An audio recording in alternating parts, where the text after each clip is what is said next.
मुख्यमंत्री नीतीश कुमार की अध्यक्षता में आयोजित बैठक में कई महत्वपूर्ण निर्णय लिए गए। कैबिनेट मीटिंग में कुल 25 एजेंडों पर मुहर लगी है। बगहा में जहां नया चीनी मिल लगेगा, वहीं सहरसा में नए मेडिकल कॉलेज खोलने की स्वीकृति भी दे दी गई है। Messrs Tirupati sugar limited Bagaha को चीनी मिल की स्थापना की स्वीकृति दी गई है। कुल 8,000 टीसीडी क्षमता का चीनी उत्पादन इकाई का स्थापना होगी। इसके लिए 56,83,14,000 रुपए के निजी पूंजी निवेश की स्वीकृति दे दी गई है। यह कंपनी उद्योग विभाग से नहीं, बल्कि गन्ना उद्योग विभाग से अनुदान लेगी। चीनी मिल की स्थापना होने पर बिहार में पूंजी निवेश के साथ साथ कुशल एवं कुशल कामगारों का काम मिलेगा। सहरसा में नए राजकीय मेडिकल कॉलेज एवं अस्पताल के निर्णय सहरसा में नए राजकीय मेडिकल कॉलेज एवं अस्पताल के निर्माण की स्वीकृति दे दी गई है। बिहार लोक सेवा आयोग द्वारा आयोजित की जाने वाली शिक्षक भर्ती परीक्षा एवं अन्य परीक्षाओं पर होने वाले खर्च के लिए 35 करोड़ 60 लाख रुपए की स्वीकृति दी गई है। यह राशि बिहार आकस्मिकता निधि से खर्च की जाएगी। राजकीय अभियंत्रण एवं राजकीय पॉलिटेक्निक अनुदेशक सर्वज्ञ नियमावली 2023 की स्वीकृति दे दी गई है। तिरुपति शुगर लिमिटेड बगहा पश्चिम चंपारण के बिहार औद्योगिक निवेश प्रोत्साहन नियमावली के आलोक में वित्तीय प्रोत्साहन क्लियरेंस की स्वीकृति दे दी गई है। जमुई में इंजीनियरिंग कॉलेज की स्थापना के लिए 5 एकड़ गैरमजरूआ जमीन का विज्ञान, प्रावैधिक एवं तकनीकी शिक्षा विभाग के निःशुल्क हस्तांतरण किया गया है। मुंगेर सदर अस्पताल के चिकित्सक डॉक्टर रोहित निराला को लगातार अनुपस्थित रहने के आरोप में सेवा से बर्खास्त कर दिया गया है। राष्ट्रीय परीक्षा बोर्ड नई दिल्ली द्वारा आयोजित पोस्ट एमबीबीएस एवं पोस्ट डिप्लोमा सीट के लिए राज्य सरकार के अधीन कार्यरत चिकित्सकों को सवैतनिक अनापत्ति प्रदान किया गया है। मधुबनी व्यवहार न्यायालय से 15 कोर्ट भवन निर्माण के लिए 31 करोड़ 94 लाख रुपए की राशि की प्रशासनिक स्वीकृति दे दी गई है। शेखपुरा में इंजीनियरिंग कॉलेज के निर्माण के पूर्व से स्वीकृति लागत राशि 73 करोड़ 13 लाख की बढ़ाकर 110 करोड़ 3,52,000 रुपए की गई है।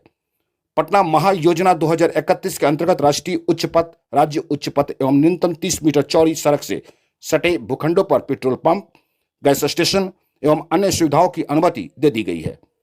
पटना के सैदपुर नाला के जीर्णोद्धार के लिए 259 करोड़ 81 लाख की योजना की स्वीकृति प्रदान की गई है एवं रुडको को कार्यकारी एजेंसी नामित किया गया है। गया के बेलागंज में अम्बेडकर आवासीय विद्यालय के भवन निर्माण के लिए 46 करोड़ 7,97,000 रुपए की स्वीकृति दे दी गई है। मंत्रिपरिषद में महत्वपूर्ण विषयों पर निर्णय लिए गए। सर्वप्रथम सहरसा में जिले में नए चिकित्सा महाविद्यालय में अस्पताल निर्माण की सैद्धांतिक स्वीकृति दी गई। तो सभी राज्य के सभी प्रमंडल में चिकित्सा महाविद्यालय हैं और केवल एक सहरसा था जहाँ पे ये चिकित्सा महाविद्यालय नहीं था। तो राज्य सरकार ने निर्णय लिया कि सभी प्रमंडलों में एक चिकित्सा महाविद्यालय की स्थापना हो और इस संबंध में माननीय मुख्यमंत्री जी की घोषणा भी 15 अगस्त को हुई थी और इसी के आलोक में सहरसा जिले में नए राजकीय चिकित्सा महाविद्यालय अस्पताल निर्माण की सैद्धांतिक स्वीकृति दी गई है।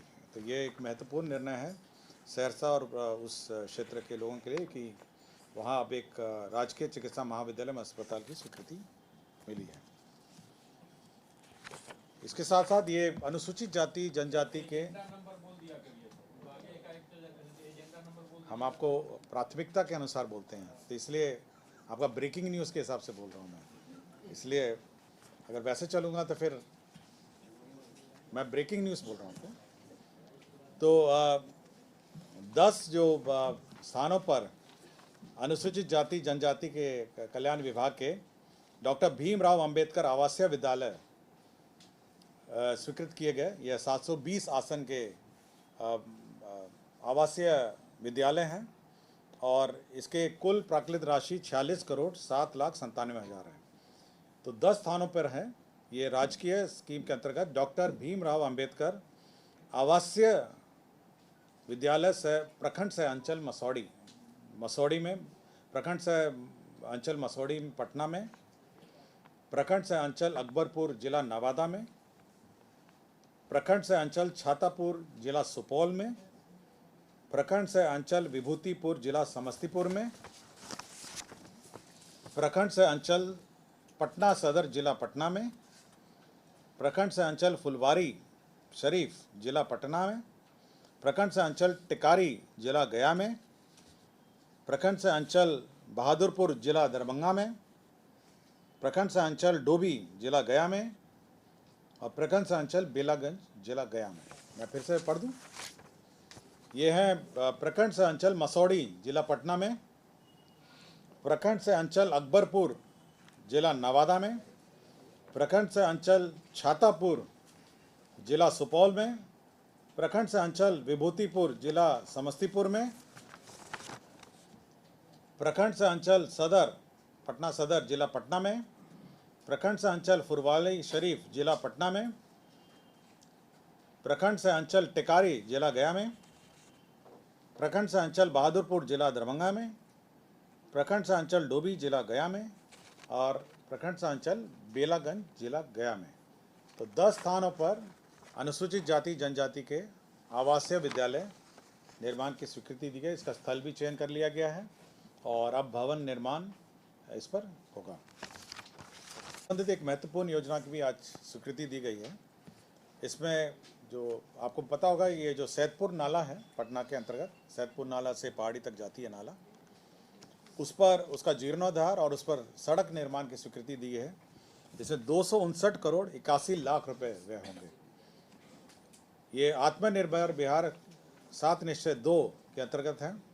स्ट्रॉन्ग वाटर ड्रेनेज योजना अंतर्गत पटना शहर के सैदपुर नाला का जीर्णोद्धार 259 करोड़ 81 लाख रुपए की योजना कार्यान्वित की जाएगी। इसमें 2 तरफ सड़कें होंगी और सड़क के नीचे नाला का निर्माण होगा और ये सैदपुर से लेके ये पहाड़ी तक, ये जो सैदपुर नाला है उस पर अब सड़क निर्माण के पश्चात अब वाहन संचालन और वाहन संचालन की सुविधा भी वहाँ पे प्राप्त होगी। तो ये एक महत्वपूर्ण निर्णय है जो पटना शहर के लिए योजना स्वीकृत की गई। पटना मास्टर प्लान में भी अब एक संशोधन का निर्णय लिया गया है। इसमें जो पटना मास्टर प्लान में जो राष्ट्रीय उच्च पथ है और राज्य उच्च पथ है और 30 मीटर चौड़ी जो सड़कें हैं, मतलब नेशनल हाईवे, स्टेट हाईवे और साथ ही साथ जो 100 मीटर के 30 मीटर का मतलब है करीब 100 मीटर 100 फीट होगी।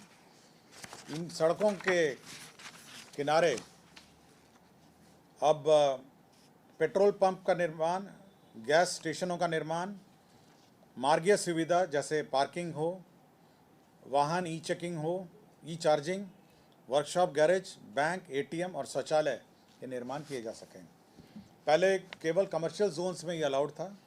अब जो नेशनल हाईवेज़ हैं, स्टेट हाईवेज़ हैं और साथ ही साथ 30 मीटर चौड़ी सड़कें हैं, अब इस पर पेट्रोल पंप, गैस स्टेशन जो सीएनजी गैस स्टेशन हैं, मार्गीय सुविधा यथा पार्किंग की व्यवस्था, वाहन ई चार्जिंग स्टेशन हैं, वर्कशॉप, गैरेज, बैंक, एटीएम और शौचालय, जो भी आपको मार्ग संचालन में, मार्ग में जाने में जो सुविधा की आवश्यकता होगी, उसके लिए यह जो पटना मास्टर प्लान में यह जो अर्बन प्लानिंग एक्ट के अंतर्गत जो मास्टर प्लान निर्माण किया गया था, अब यह सुविधाएं अब आप ये निर्माण उस क्षेत्र में कर सकेंगे। पिछड़ा वर्ग एवं अति पिछड़ा वर्ग कल्याण विभाग के अंतर्गत मुख्यमंत्री पिछड़ा वर्ग में अत्यंत पिछड़ा वर्ग प्रवेशोत्तर छात्रवृत्ति योजना 2023 है के अंतर्गत वित्तीय वर्ष 2022-23 के लिए प्राप्त आवेदनों का वैधता प्रदान किए जाने हेतु वर्ष 2022 एवं वर्ष 2023 में निर्गत आय प्रमाण पत्र की भी मान्यता होगी। तो यह है कि जो पुराने पिछले साल की जो आय प्रमाण पत्र है वो निर्गत नहीं होता है और उसकी मान्यता नहीं दी जाती है, इसलिए 2022 और 23 दोनों साल के आय प्रमाण पत्र की मान्यता अब मुख्यमंत्री पिछड़ा वर्ग एवं अत्यंत पिछड़ा वर्ग प्रवेशोत्तर छात्रवृत्ति योजना 2023 के लिए ये मान्य होगी। नालंदा ये जिला में विज्ञान एवं प्रौद्योगिकी विभाग में नालंदा जिला के अंतर्गत जो चंडी इंजीनियरिंग कॉलेज है जो निर्माण किया जा रहा है, उसके रिवाइज्ड एस्टिमेट जो उसका पुनरीक्षित प्राक्कलन है 46 करोड़ 57 लाख को बढ़ाते हुए 68 करोड़ 45 लाख 50 हज़ार रुपये कर दिया गया है। तो उसका रिवाइज्ड एस्टिमेट जो चंडी का है वह स्वीकृत किया गया है। इसके साथ साथ शेखपुरा जिला में भी जो निर्माणाधीन जो राजकीय अभियंत्रण महाविद्यालय है उसका भी रिवाइज्ड एस्टिमेट 73 करोड़ 13 लाख को पुनरीक्षित करते 110 करोड़ 3,52,000 रुपये कर दिया गया है। तो यह भी निर्णय लिया गया है। विधि विभाग द्वारा लाए गए प्रस्ताव व्यवहारणालय मधुबनी में 15 कोट भवन G+4 का निर्माण की स्वीकृति दी गई। इसमें 31 करोड़ 94,13,000 रुपये का व्यय होगा। स्वास्थ्य विभाग के तीन अन्य प्रस्ताव थे। पहला था राष्ट्रीय शिक्षा परीक्षा बोर्ड आयुर्विज्ञान नई दिल्ली द्वारा आयोजित PG sponsored DNB post MBBS एवं पोस्ट डिप्लोमा सीट हेतु राज्य सरकार अधीन जो नियमित रूप से कार्यरत चिकित्सक को सवैतनिक अनापत्ति मतलब कि यह कोर्सेज पढ़ने के लिए सैलरी मतलब वेतन के साथ अनापत्ति प्रदान कैबिनेट ने की है। और अब इसके पश्चात जो भी इन कोर्सों में पढ़ाई करना चाहता है वह अपना दाखिला ले सकता है, लेकिन दाखिला लेने के बाद वापस राज्य सरकार में आके उसको नियमित सेवा देनी पड़ेगी और उसका अपना बॉन्ड और एग्रीमेंट है और यह उसका पालन करना पड़ेगा और यही नियमित मतलब रूप से जो अनापत्ति है वो कैबिनेट ने दी है।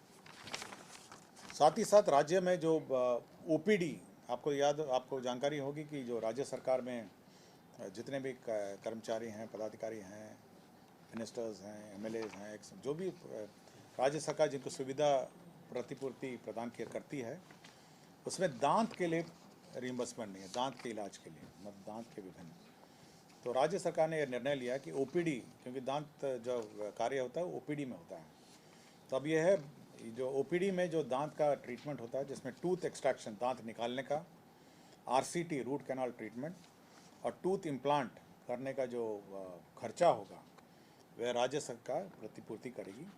लेकिन दांत का जो कॉस्मेटिक सर्जरी है उसका रिइंबर्समेंट नहीं होगा। तो ये सुविधा विभिन्न जो सरकार स्तर पर रिइंबर्समेंट मिलते हैं विभिन्न स्तरों के पदाधिकारी कर्मचारी और साथ ही साथ जो MLAs हैं, मिनिस्टर्स हैं और अन्य सब जो भी ये नियमावली से आच्छादित हैं अब यह मिल सकेगा। स्वास्थ्य विभाग के एक डॉक्टर का भी आज डिसमिसल हुआ है, डॉक्टर रोहित निराला। यह चिकित्सा पदाधिकारी सदर अस्पताल मुंगेर में पदस्थापित थे और 7/6/2016 से ये लगातार अनधिकृत रूप से अनुपस्थित थे, इनको बर्खास्त किया गया है। तो यह एक निर्णय लिया गया है। उद्योग के क्षेत्र में 2 उद्योगों को क्लियरेंस दी गई है, जिसमें messrs Auro Sundaram foods and feeds private limited Biyada Forbesganj Araria में यह floating and sinking fish feed और ड्राई मेज मिलिंग है, मतलब मछली के आहार और तैयार करेगी और 56 करोड़ 25 लाख का इसमें निवेश होगा। और ये बियाड़ा की ज़मीन जो अररिया फॉरबिसगंज में अवस्थित है उसमें यह निर्माण इसका किया जाएगा।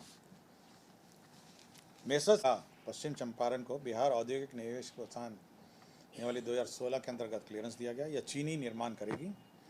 यह 56 करोड़ 83 लाख रुपए इसमें निवेश होगा और ये बगहा पश्चिम चंपारण में 22.63 एकड़ भूमि पर यह निर्माण किया जाएगा। तो messrs Tirupati sugar limited Bagaha Paschim Champaran में चीनी निर्माण करने का नो ऑब्जेक्शन राज्य सरकार ने दिया है। राजकीय अभियंत्रण एवं राजकीय पॉलिटेक्निक अनुदेशक संवर्ग नियमावली 2023 की स्वीकृति दी है। इसमें जो अनुदेशक लोग हैं, इंस्ट्रक्टर हैं आपके, और साथ ही साथ इसमें सीनियर इंस्ट्रक्टर हैं और हेड इंस्ट्रक्टर हैं। ये जो नॉन गेजेटेड इंस्ट्रक्टर काडर है तो इनके सेवा नियमावली राज्य सरकार ने स्वीकृत किया है। अब इनका जो नियुक्ति होगा वो तकनीकी सेवा आयोग से होगा और साथ ही साथ जो पूर्व में नियोजित कॉन्ट्रैक्ट के लोग होंगे उनको 25% वेटेज मिलेगा। तो ये राजकीय अभियंत्रण एवं राजकीय पॉलिटेक्निक अनुदेशक संवर्ग नियमावली 2023 की स्वीकृति दी है। विभाग का एक प्रस्ताव था जिसमें 35 करोड़ 60 लाख का आकस्मिक निधि से अग्रिम की निकासी का था, और जो शिक्षा परीक्षा जो भर्ती परीक्षा हो रही है उसमें व्यय के लिए ये राशि की आवश्यकता थी। तो ये घटनोत्तर स्वीकृति के रूप में आई थी और इसकी स्वीकृति कैबिनेट ने किया है। राजस्व एवं भूमि सुधार विभाग का एक प्रस्ताव था। जमुई जिला अंतर्गत राजकीय अभियंत्रण महाविद्यालय जमुई में स्थापना के लिए अंचल जमुई मौजा अमृत में यह निर्माण के लिए 5.10 एकड़ भूमि का स्थानांतरण का प्रस्ताव मंत्रिपरिषद ने स्वीकृत किया।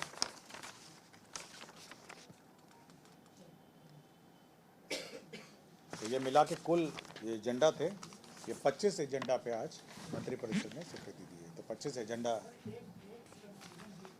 हाँ डीएनबी वाले ना,